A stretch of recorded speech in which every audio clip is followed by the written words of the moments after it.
What is good, y'all? Welcome back to another video. I hope whenever you're seeing this, your day is going well, or night.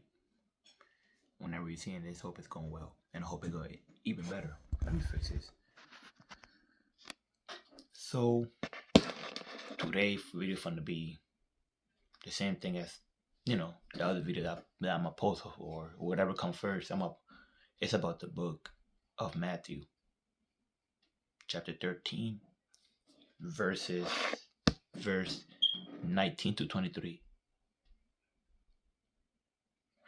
Give me a second, y'all. My mommy said just texting me. Sorry, y'all, I'm back. But yeah, this is we still on the book of Matthew, chapter 13 right now.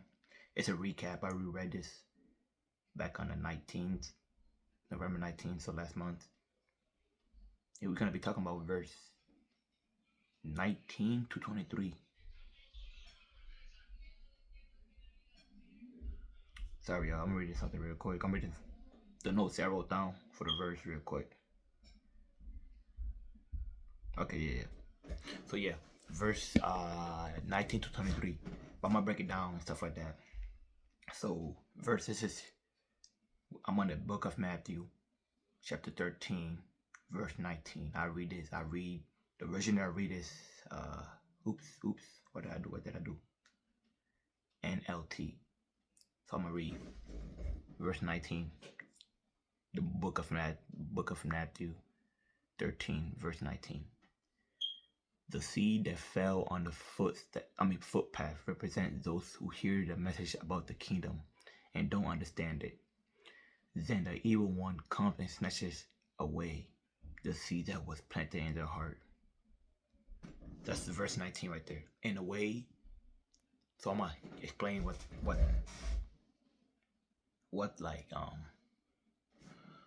the verse mean or stuff like that.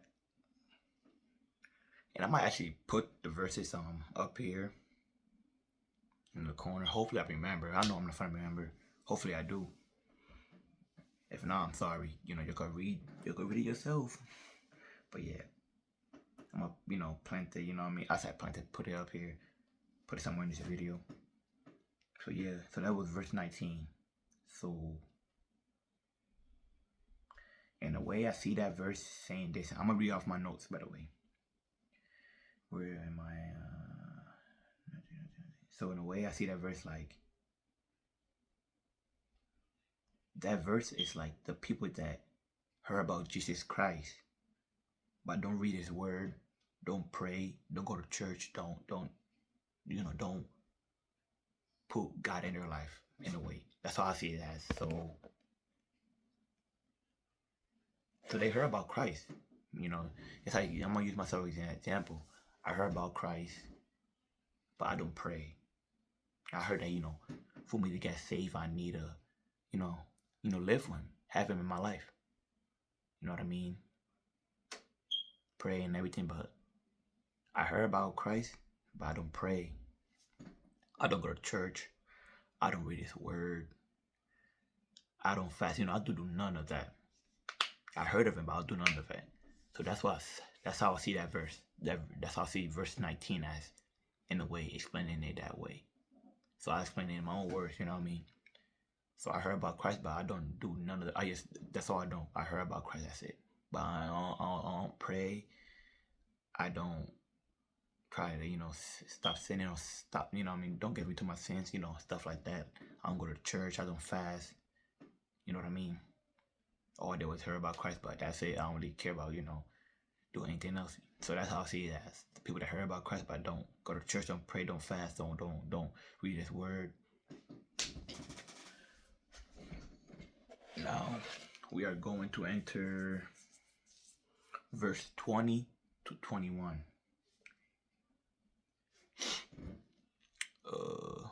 Let me go. So I'm gonna read verse 20 to 21. The book of Matthew, chapter 13.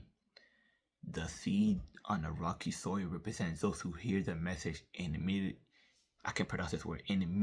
receive it with joy. But since they don't have the roots, they don't last long. They fall away as soon as they have problems or are. I can pronounce this word either. or priest, oh, shoot, or our preachers, I can't pronounce that word, for believing God word. Our prescribe, I don't know, I can't say that word. I just hit my pimple. I can't say that word. Like I could read it like in my head, I just can't pronounce it. Man, I'm gonna see if I can zoom in. I can't zoom in. Let me see if I could like show you what's the word. It's this one right here. This one right there. PERSECUTED.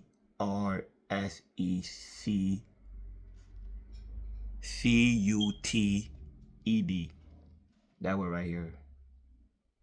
Oops. But this one right here, y'all. What I'm pointing at. So, in a way, let me read my notes so I can get a little recap of what I wrote. People that hear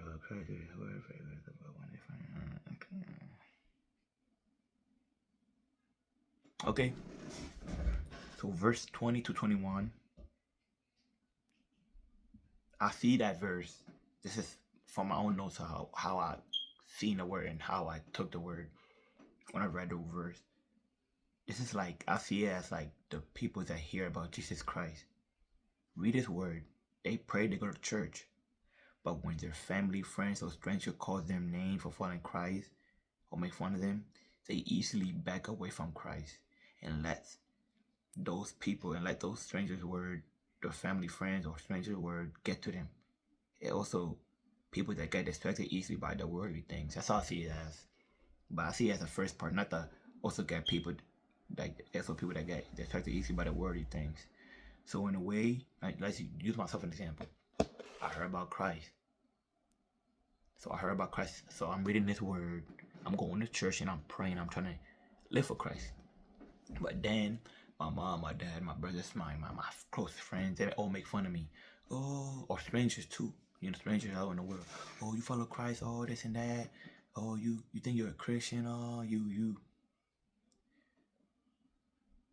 Like, they make fun of me, you know what I mean? Oh, you're a bum, this and that. Oh, you trying to be someone that you're not. Oh, you know, stuff like that. You know, they hurt me with the words, and I let their words come and, feed off me. I let their words feed off me, and then I slowly back away from Christ. So I get scared. You know what I mean? I get scared by being judged by others because I'm following Christ. You know what I mean? If that makes sense, I hope I suck at explaining. I hope that makes sense. So I easily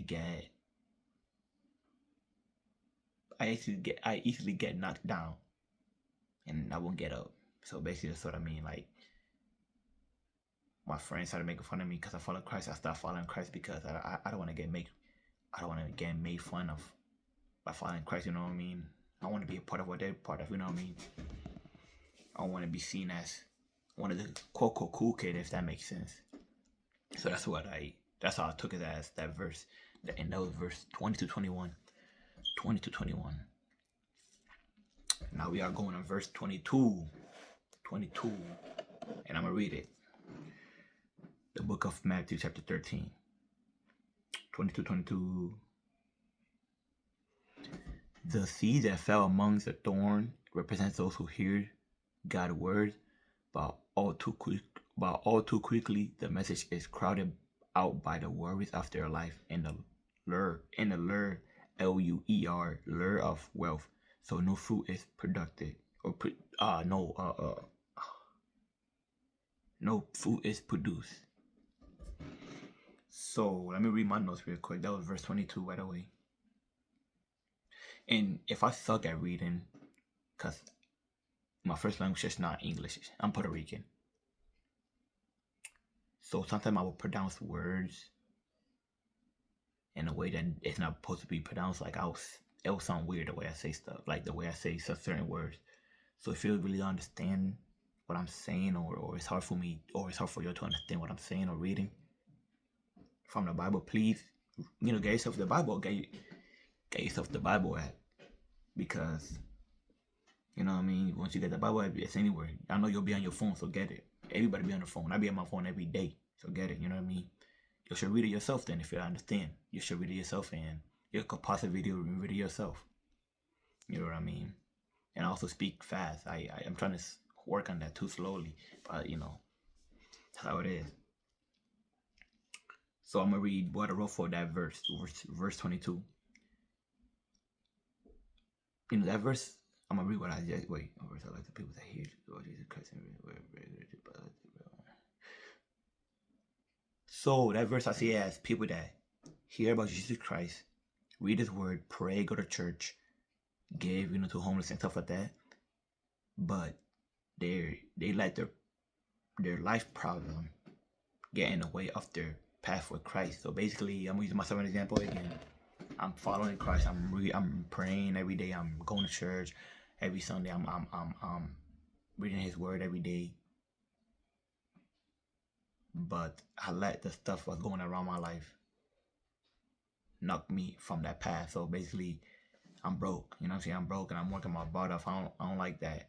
I'm working at a job I don't like. So and now I cut off Christ and start pursuing something that could make me more money. You know what I mean? If that makes sense. So now I'm putting that above Christ. I'm trying to pursue something that made me more money, so I don't gotta do this or that.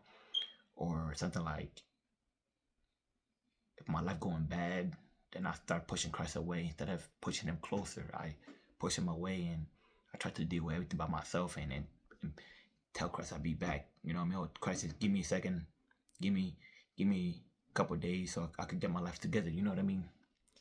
Basically saying to like I let my life problem get in the way of in this path with Christ that I'm on.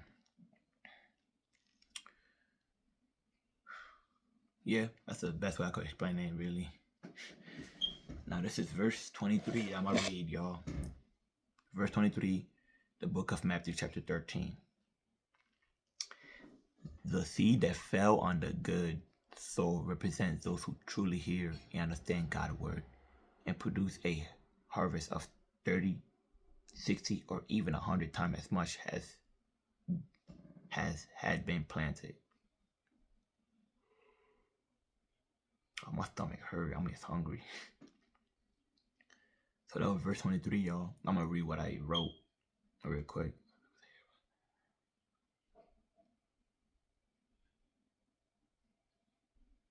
Okay, so at verse 23, I see as people that heard about Christ, pray, go to church, read His word, and follow Christ, have Christ in their life and live for Him. Those are the people that spreaded their words around to the world and do their work for Christ and help so much people to open their eyes towards Christ, to Christ. So I'm gonna use myself as an example. I heard about Christ. I pray, I read His word, I go to church, I give, you know what I mean? But I also travel the world. I spread the word every day, and to the world. You know what I mean? I go in the middle, I go in the corner and I spread the word. I read the Bible and everything.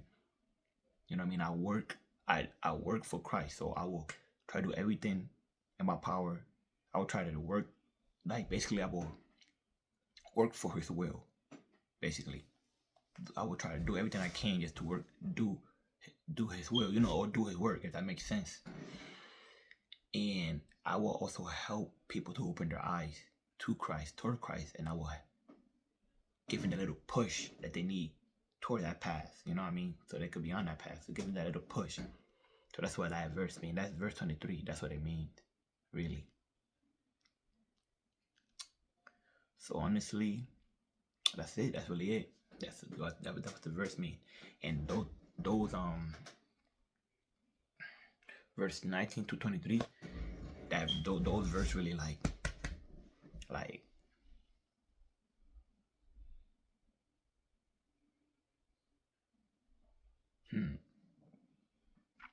really touched me, just really spoke to me, if that makes sense. Really spoke to me in a lot of ways. Honestly, I see myself in a lot of the verses, like verse 19 to 22. I see myself as those seeds.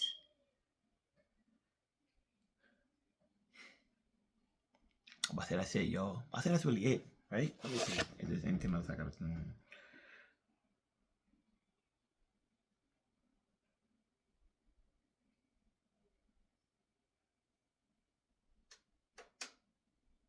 Oh no, that's not it, y'all. Well, that was it from that little part that I was reading, but so we still on, So in verse 19, actually no, I'm lying, y'all. Let me go to the verse. They say so 37 to 39, 37, 37. What's 37 at? 37. Okay, right here. This is verse 37 to 39.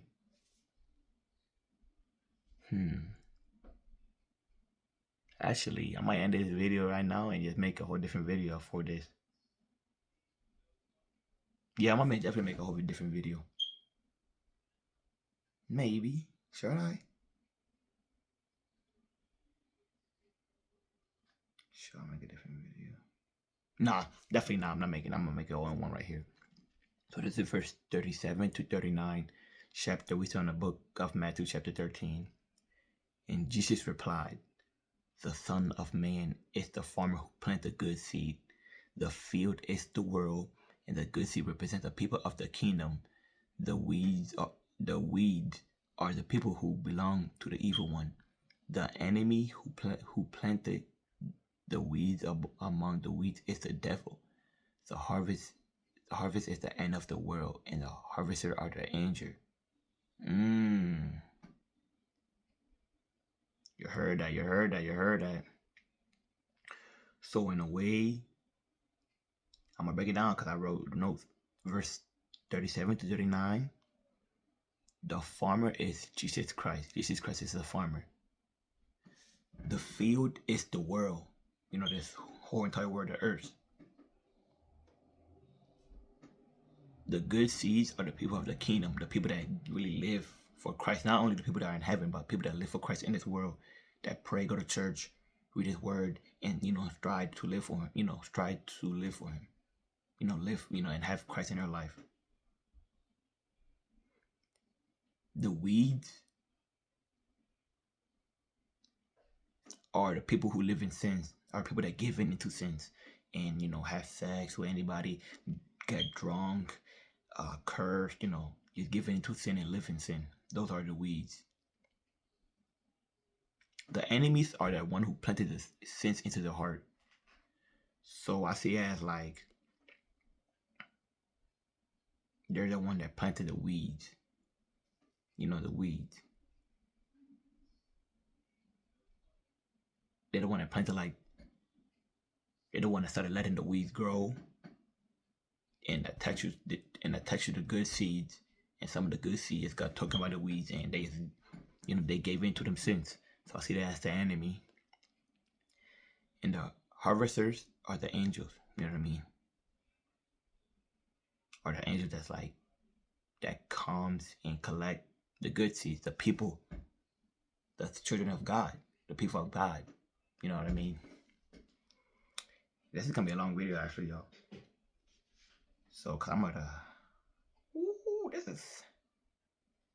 Wow, this is quite a lot.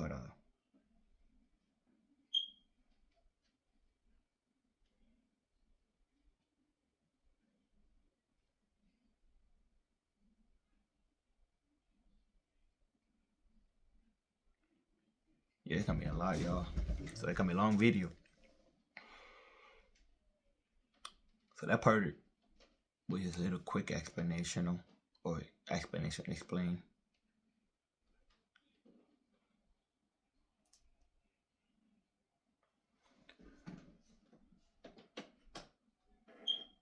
Verse.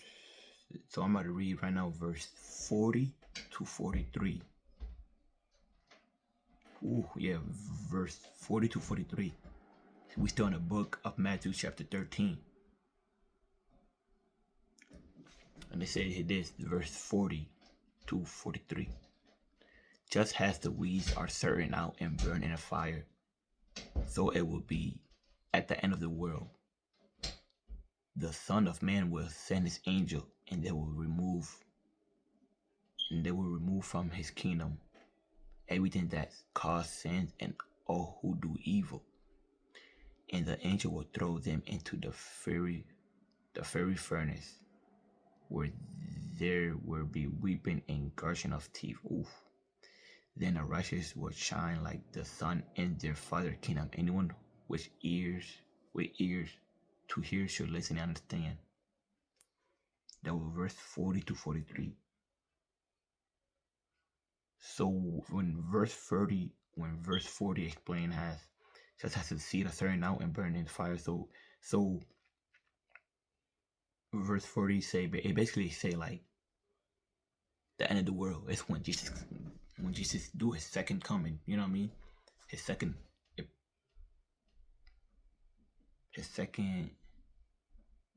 time coming to the earth, to the world.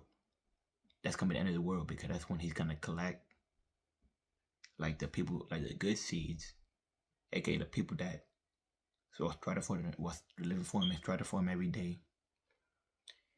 And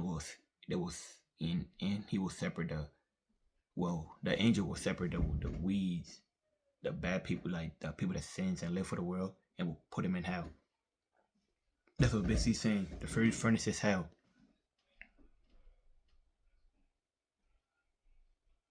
And the good seeds aka the people that live for Christ in this world, in this earth, during this time in this world, will be in the kingdom of Christ. And the people that didn't will be in a fiery furnace, that's aka hell. So that's really it. That's really it for that part, verse 40 and 43. Let me see anything else. Here.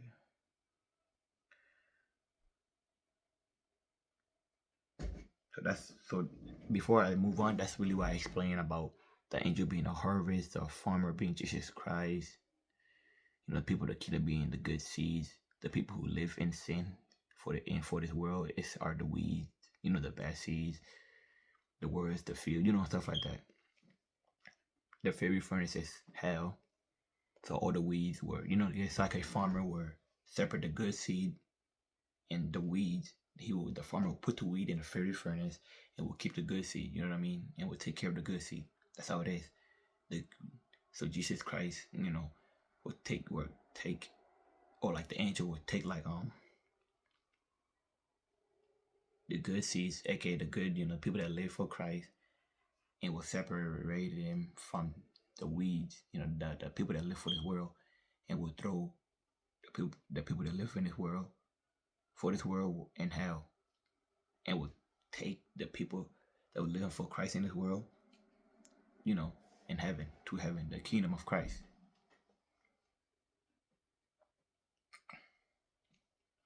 And that was it for that part right there. One last part, y'all. This is verse 44 to 46. Let me see, 44 to 46.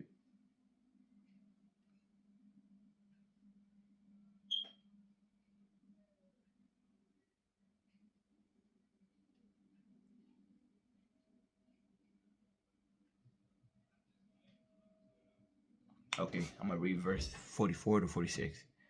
We still in the book of Matthew chapter 13.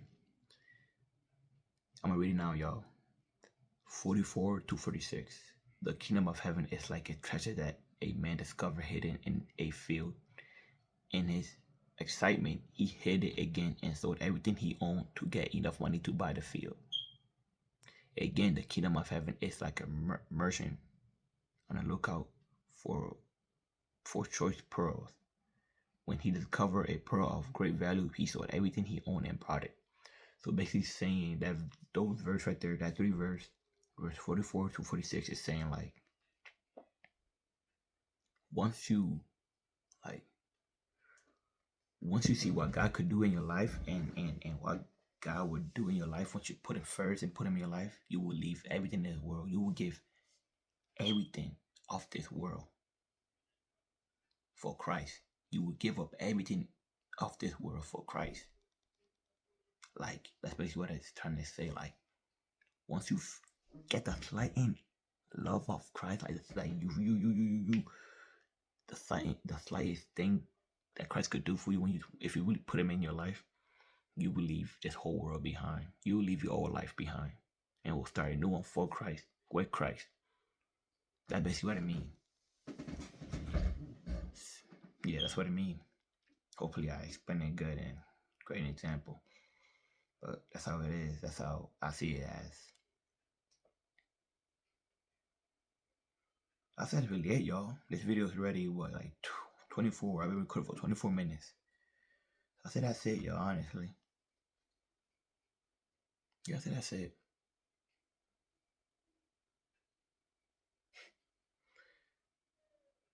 Hope you take this video and really try to apply it into your life. I want you to know that the journey is going to be hard. This path with Christ is really, I'm struggling a lot. It's difficult. It's not going to be easy. It's not going to be easy. Especially with this generation now, with this world, how it is, it's hard. It's difficult. But keep trying. Surround yourself with the people that really trying to go for Christ. You know, community is key. You know what I mean? Give your life to Christ and always, every day, strive for Christ. Don't give up. Don't give in and don't give up. Don't stay down when you get knocked down. Get up. Get up every single time. But I said that's it, y'all. I love y'all. But you already know, Jesus Christ love y'all more, man. Always and forever. He will love you always and forever. He love you way more, man. I said that's it, y'all, man. Y'all stay safe, man. You already know, man. Stay safe. God bless every single one of you. And until next time, my brothers and sisters, peace.